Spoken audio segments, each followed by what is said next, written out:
Donc, je vais vous montrer comment pouvoir faire un masque. Je vais vous montrer plusieurs sortes de masques que j'arrive à réaliser et qui ne sont pas trop compliqués à réaliser. Et vous allez pouvoir adapter selon les fournitures que vous avez chez vous. Donc à la fin du tutoriel, je vous montrerai, j'ai fait des petits papiers avec toutes les mesures que vous allez pouvoir faire pour créer des masques aussi bien pour enfants que pour adultes. Ce que vous allez avoir besoin, c'est du tissu. Préconisez le tissu synthétique parce qu'il protège mieux tout simplement. Il est facile à travailler et au moins vous pourrez le passer en machine sans avoir de problème. Ensuite, ce qu'il vous faudra, de l'élastique alors. Il y a plusieurs sortes d'élastiques, vous avez l'élastique traditionnel que l'on voit partout, peu importe la taille que vous avez, on fait avec ce qu'on a. On peut aussi utiliser de simples élastiques vraiment tout simples comme ceci. Et alors pour ceux qui n'ont vraiment pas d'élastique, ce que vous pouvez faire aussi c'est utiliser des élastiques à cheveux. Donc si vous avez des élastiques à cheveux, pareil, ils peuvent vous servir tout simplement d'élastique pour pouvoir accrocher votre masque. Si vous n'avez toujours pas ça, ce que vous pouvez faire aussi, c'est créer avec votre tissu des petits rubans ou alors tout simplement utiliser peut-être des rubans que vous avez déjà ou même des lacets pour pouvoir tout simplement nouer. Donc vous allez avoir plusieurs façons de pouvoir créer votre masque et de pouvoir l'attacher. Donc pour commencer, ce qu'on va faire, c'est qu'on va déjà découper dans le tissu. Pour faciliter la vie, bien évidemment, je plie le tissu en deux, comme ça une fois que j'ai découpé une pièce, en fait j'en ai deux. Ce qui va nous en falloir 4. Donc 2 pour l'intérieur et 2 pour l'extérieur. À vous de voir si vous voulez combiner deux sortes de tissus différents. Peu importe si vous pliez sur l'endroit, sur l'envers, ici ça n'a vraiment pas d'importance vu que ce n'est pas pour faire des choses très esthétiques, très jolies. On est juste là pour faire un masque. Pour éviter de devoir tout le temps épingler mon patron, ce que je fais, c'est qu'à l'aide d'un marqueur, je vais, avec mon petit gabarit que j'ai en carton, tout simplement venir dessiner ma forme. J'ai déjà mis mes valeurs de couture sur mon petit carton, donc j'ai vraiment plus qu'à le poser, à venir faire tout le tour de ma forme et puis j'aurai plus qu'à découper.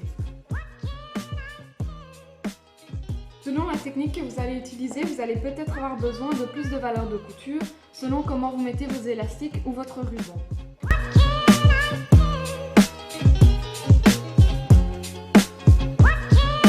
Un masque peut aussi très bien être cousu à la main, il n'est pas forcément obligatoire d'avoir une machine à coudre, même si ça permet d'aller un peu plus vite.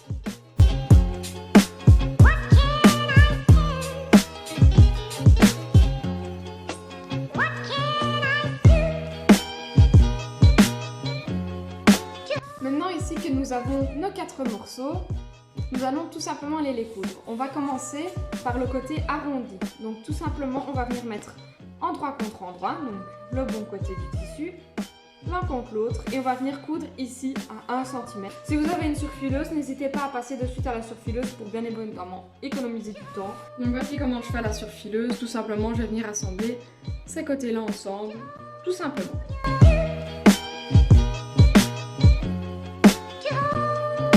Et voilà ce que ça donne. Donc pour ce qui est de la machine, je vais tout simplement venir coudre à 1 cm. Donc je me mets en longueur de point numéro 3 et je mets mon aiguille pour coudre à 1 cm.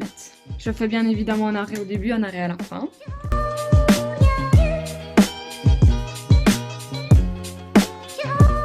Voilà ce que ça donne.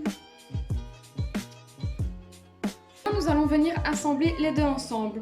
Toujours pareil, ou vous faites à la surfileuse, ou vous faites à la machine.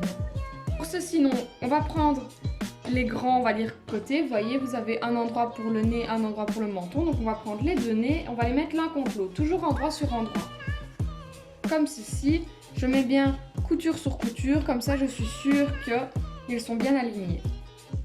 Je vais rabattre les coutures toutes les deux du même côté, ou alors si vous avez fait une surpiqûre, chacune de son côté. Venir épingler le milieu, comme ça je suis sûre qu'il ne bouge pas. Et je vais venir faire pareil exactement en dessous. Je vais venir coudre le grand côté en haut et le grand côté du bas.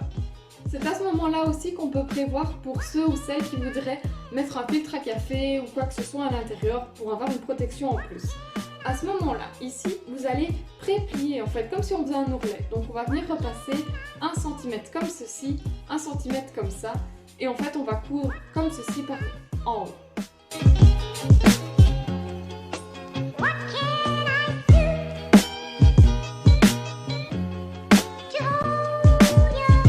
Une fois que vos grands côtés sont cousus, on va pouvoir le retourner. Il y a quelque chose qui ne ressemble pas à grand chose, hop.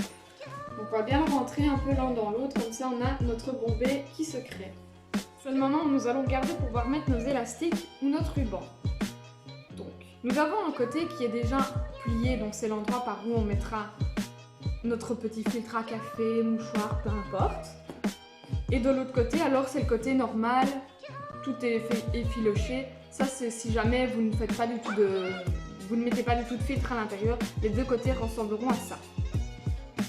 Pour ce qui est d'élastique, il vous suffit alors du coup de couper l'élastique qu'il va vous falloir. Il vous en faut bien évidemment deux. Coupez l'élastique dont vous allez avoir besoin. Peu importe l'élastique que vous utilisez, il vous faudra plus ou moins 17 cm d'élastique. Donc par côté, donc 2 fois 17 cm. Une fois que ça c'est fait, on va venir les placer, les épingler pour déjà préparer tout ça. Donc de ce côté-ci, on va rentrer un petit centimètre de valeur de couture, comme ceci, un peu comme c'était fait de l'autre côté. On va le plier. Vous pouvez bien repasser pour que ce soit bien à plat et on va venir coincer nos élastiques dedans.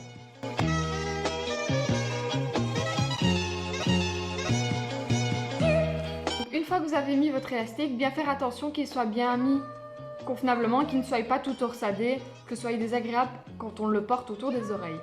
Ici, il ne vous manquera plus que d'aller surpiquer juste ici tout le long. Alors moi je vous conseille de faire 2 surpiqûres. Moi j'en fais une à 2 mm de notre bord ici, puis j'en fais une 5 mm plus loin et je me retrouve avec 2 belles petites surpiqûres ici qui permettent à l'élastique de ne pas bouger d'un poil. Ce qui est de l'autre côté où nous avons normalement notre petite ouverture pour pouvoir venir placer un fil, nous allons placer l'élastique que sur un des deux côtés, qui est l'intérieur, donc le côté qui viendra toucher notre visage. Donc quand on le regarde, vous voyez ici, il n'y a pas d'élastique accroché et de ce côté-là, il y a un élastique accroché. Il est exactement mis de la même façon que de l'autre côté, c'est-à-dire qu'il est au bout de chaque coin ici. Quand on va aller piquer, par contre ici, on va aller piquer en ouvrant bien et en faisant tout le tour, comme si c'était l'ourlet d'une manche.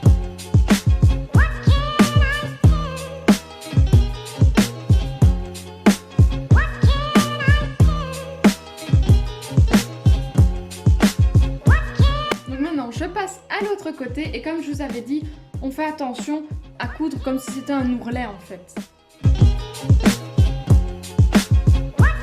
La première surpiqûre de faite. Voilà à quoi ressemble votre masque une fois fini. Donc il a un côté qui est bien fermé et l'autre côté qui est ouvert pour pouvoir venir y placer ce dont vous avez envie pour vous protéger un petit peu plus. Je vais vous montrer comment on aurait dû faire si on avait dû placer du ruban. Le but est de venir faire un nœud derrière la tête comme pour les masques chirurgicaux que l'on peut voir dans les hôpitaux. Donc pour les rubans, il vous faut 4 rubans de plus ou moins 25 cm. En fait, la seule différence que l'on va avoir ici, c'est que nos rubans, on ne les coupe pas ensemble. Donc c'est-à-dire ici, on a cousu notre élastique comme ceci. Nous, en fait, ici, on va juste coudre comme ça. Donc c'est-à-dire que notre ruban, il venait être placé comme ceci. Donc c'est-à-dire qu'on met 2 morceaux de ruban à la place de l'élastique, comme ceci. Et alors on se retrouve avec un masque qu'il suffit de nouer derrière la tête. Donc voilà à quoi ressemble le masque quand on a les petits rubans sur les côtés qu'on va pouvoir attacher. Donc c'est vraiment tous les deux exactement les mêmes, sauf qu'on en a un avec un élastique et l'autre avec des rubans. Alors quand je vous parlais aussi des élastiques à cheveux, donc ou un élastique à cheveux vous le coupez et vous l'utilisez comme un élastique normal, soit vous venez en fait le coincer ici dans la couture. Donc tout simplement ici, quand vous allez coudre, vous allez replier le petit morceau ici. Donc imaginez que cet élastique n'est pas là. Et alors celui-ci, hop, on viendrait le coudre comme ceci. Donc c'est-à-dire que là on a un morceau d'élastique qui dépasse, l'autre est coincé, ça fait comme une petite coulisse et alors c'est à ce moment-là qu'on vient surpiquer pour coincer. Vous pouvez aussi très bien faire des points à la main pour que ça ne se voie pas du tout. Le problème de cette technique-là, c'est-à-dire que c'est un peu compliqué de garder quelque chose d'ouvert ou alors c'est-à-dire qu'on doit garder l'ouverture ici en haut, mais le masque ne se tient plus très bien après en fait. Donc voilà ce qui est possible de réaliser comme masque avec très peu de choses. Je vais vous laisser avec les mesures pour les masques. Donc il y a des mesures pour adultes et des mesures pour enfants que vous allez pouvoir réutiliser super facilement.